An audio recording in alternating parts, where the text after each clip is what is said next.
la belle Kinsale, avec ses maisons colorées, accueille pour la 21e fois la solitaire du Figaro-Paprec.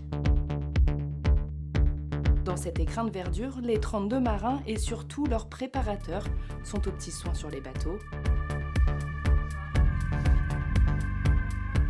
Le même objectif en tête, performer sur cette deuxième étape, à l'image de Corentin Auro, qui pointe à la 15e place du classement général à 20 minutes et 49 secondes du premier.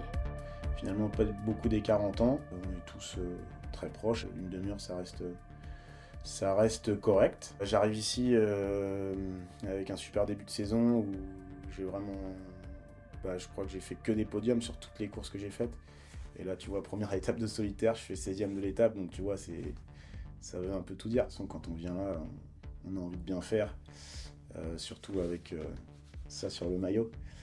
Et voilà, mais j'ai décidé de prendre de la légèreté.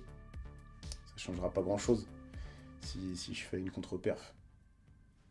Voilà, moi j'aurais tout mis dans la balance pour essayer de bien faire. Et voilà, c'est la solitaire, elle est impitoyable, elle est dure, c'est pour ça qu'elle est belle, mais oui, forcément j'y vais pour essayer d'aller le plus haut possible et de faire quelque chose.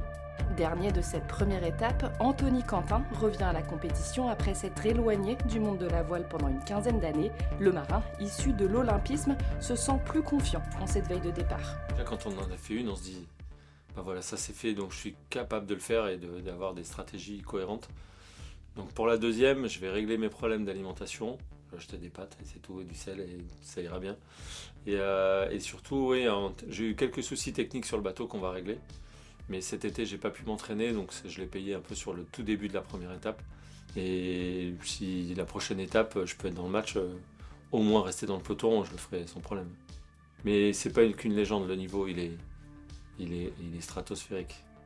Je pense que les gens s'en rendent pas compte, mais moi, j'ai quelque chose qui m'a marqué sur ces Jean Le Cam qui dit ça, vaut mieux être nul chez les très forts que très fort chez les nuls. Et bien moi, ça me va d'être moins bon qu'eux, mais d'être quand même avec eux et juste derrière, au final, c'est déjà une belle victoire. 15h, presque à l'heure du thé, les 32 marins assistent au briefing de l'étape avec un petit changement de programme. On a décidé, donc en lien avec Météo Consul, de réduire un petit peu ce parcours, de ne pas passer au nord de l'île de Man, tout simplement parce qu'il y a des faibles conditions météorologiques pour cette deuxième étape au nord, effectivement, de cette zone. Donc ça nous permet de réduire un petit peu pour garder un temps cible de 4 jours. 570 000 nautiques, soit un peu plus de 1000 km devant les étraves des figaristes pour cette deuxième étape, où tout reste à jouer.